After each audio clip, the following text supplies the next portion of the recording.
Chapitre 3. Le soi égoïque.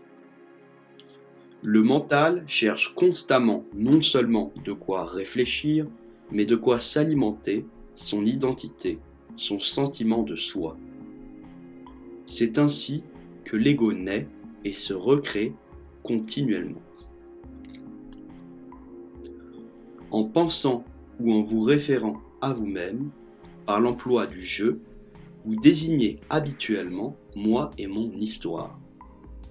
C'est le je de vos préférences et de vos aversions, de vos peurs et de vos désirs, le je qui n'est jamais longtemps satisfait.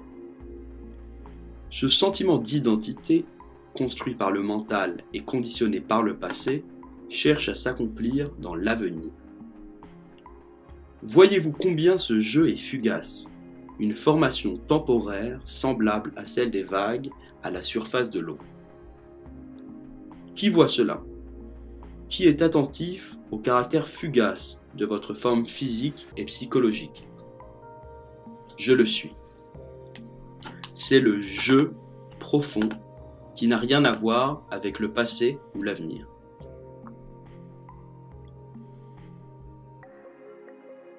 Que restera-t-il de toute la peur et de tous vos désirs associés à votre condition de vie problématique qui accapare chaque jour la majeure partie de votre attention? Un tiret de quelques centimètres entre votre date de naissance et celle de votre décès, sur votre pierre tombale. Pour le soi égoïque, c'est une pensée déprimante. Pour vous, elle est libératrice. Lorsque chaque pensée absorbe votre attention, c'est que vous vous identifiez à la voix dans votre tête. La pensée devient alors investie d'un sentiment de soi.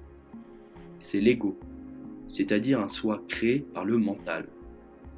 Ce soi de construction mentale se sent incomplet et précaire. C'est pourquoi la peur et le désir sont ses émotions et ses forces motivantes prédominantes. Lorsque vous reconnaissez dans votre tête une voix qui prétend être vous et ne cesse de parler, vous vous éveillez de votre identification inconsciente au flux de la pensée. En remarquant cette voix, vous vous apercevez que vous n'êtes pas le penseur, mais la conscience. Savoir que l'on est la conscience derrière la voix, c'est être libre.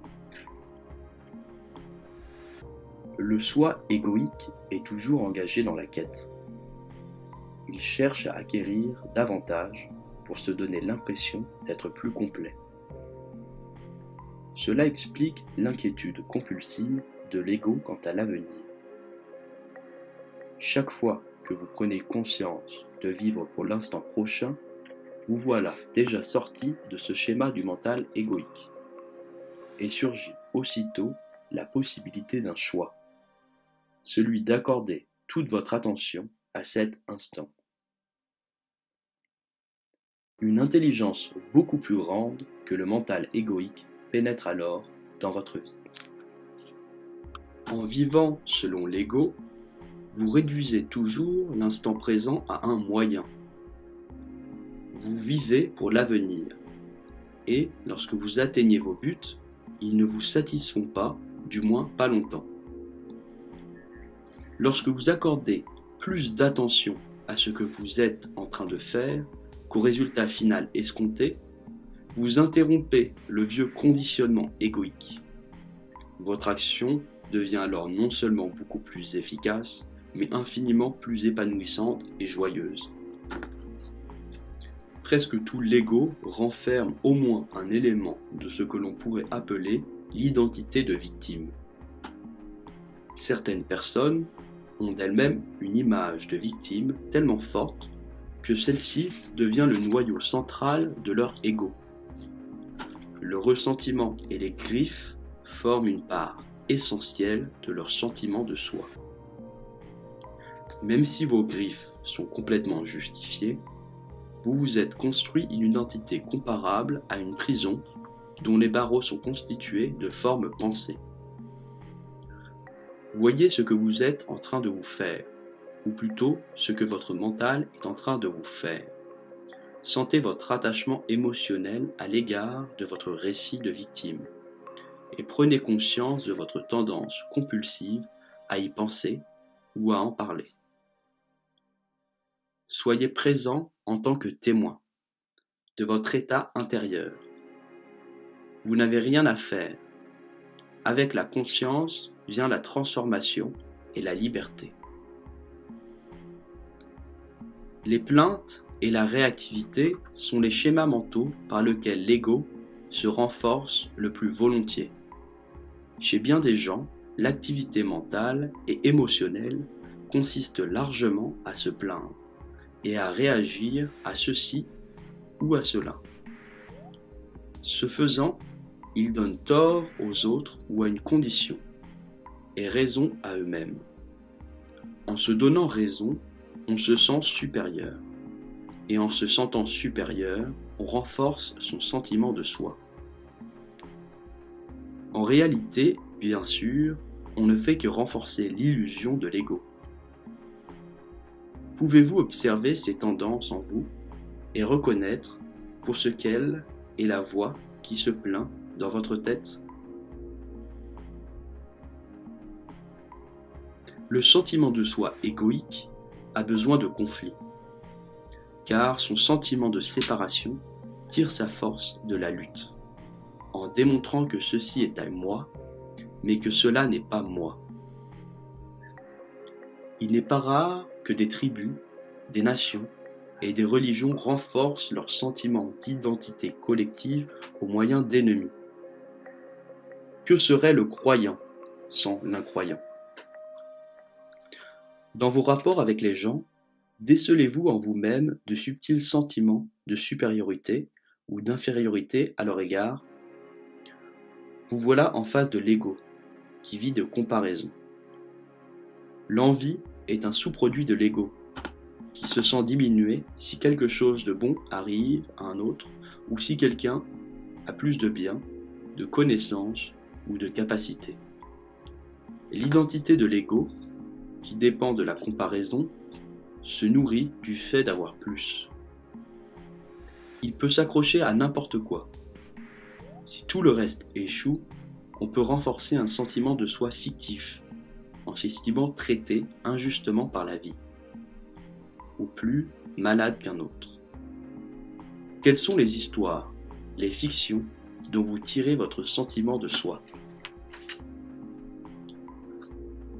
La structure même du soi égoïque comporte un besoin d'opposition, de résistance et d'exclusion destiné à maintenir le sentiment de séparation dont dépend sa survie. C'est donc moi contre l'autre, nous contre eux. L'ego a besoin d'un conflit avec quelque chose ou quelqu'un. Cela explique pourquoi on recherche la paix, la joie et l'amour, sans pouvoir les tolérer très longtemps.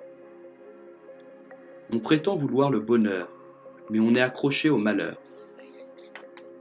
En définitive, votre malheur ne vient pas de votre condition de vie, mais du conditionnement de votre esprit. Entretenez-vous des sentiments de culpabilité à propos d'une chose que vous avez faite ou non dans le passé? Une chose est sûre, vous avez agi en fonction de votre conscience, ou plutôt inconscience, de l'époque. Une plus grande conscience vous aurait permis d'agir différemment. La culpabilité est un autre exemple des efforts de l'ego en vue de créer une identité, un sentiment de soi. Que ce dernier soit positif ou négatif importe peu à l'ego. Ce que vous avez fait ou non était une manifestation de l'inconscience. L'inconscience humaine. Mais l'ego la personnalise en disant « j'ai fait cela » et vous en retenez une mauvaise image mentale de vous. Tout au long de l'histoire, les humains se sont mutuellement infligés d'innombrables actes de violence, cruels et blessants, et continuent ainsi. Faut-il les condamner? Sont-ils tous coupables? ou ces gestes sont-ils de simples expressions de l'inconscience, un stade de l'évolution que nous sommes amenés à dépasser? Les paroles de Jésus, « Pardonnez-leur, car ils ne savent pas ce qu'ils font », s'appliquent aussi à vous-même.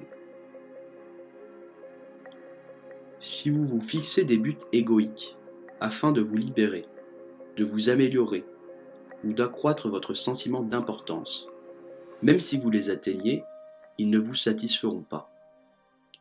Établissez des buts, mais sachez qu'ils n'ont pas tellement d'importance. Lorsque tout résulte de la présence, cela signifie que ce moment n'est pas un simple moyen, que le geste en soi comble chaque instant. Vous n'êtes plus en train de réduire le présent à un moyen, c'est-à-dire à la conscience égoïque. Sans le soi, pas de problème, dit le maître bouddhiste, lorsqu'on lui demanda d'expliquer la signification profonde du bouddhisme.